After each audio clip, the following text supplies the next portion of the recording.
Hi everyone, and welcome to the Sunday Bake with Chef Mooney.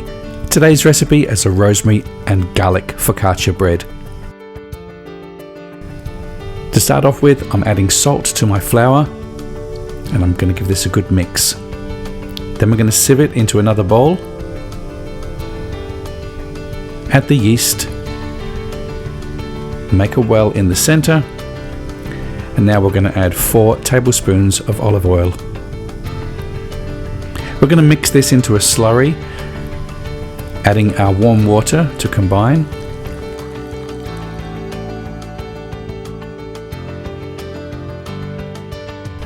We're adding all the water to the mix until we get this beautiful, soft dough.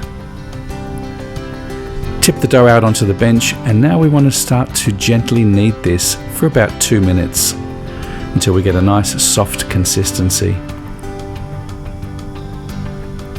Place a little bit of olive oil into the bowl. Make sure you apply all around and add the dough to the bowl. Cover it and let it to rest for 2 hours. Now, as you can see, the dough has doubled in size. I'm going to gently remove from the bowl. I'm going to apply some olive oil to my tray along with some kosher salt. Then I'm going to lay my dough onto the tray and gently press out the corners until it fits the whole tray. We need to cover this now and let it rest for another hour. Pressing down with my fingers, I'm making indentations into the bread. I'm then going to brush my oil and garlic mixture over the top. This is going to sink into those little pockets. Then I'm going to sprinkle with fresh rosemary from my garden. Feel free to use any toppings you like. I'm using my favorite, which is the rosemary, and I think it goes really well with that garlic. We're going to drizzle some olive oil on, just a bit of extra, and then I'm going to dust a little bit of kosher salt over the top just before it goes into the oven.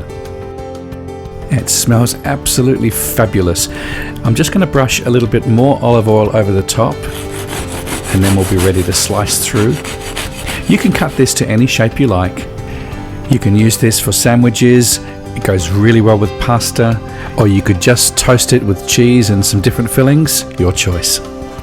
Well, if you've liked this video, don't forget to give it a thumbs up, and if you haven't subscribed to my channel, please do. And by hitting that notification bell, you'll get notified with all my new uploads. The full recipe can be found on thesundaybake.com. Thanks for joining me. See you next week.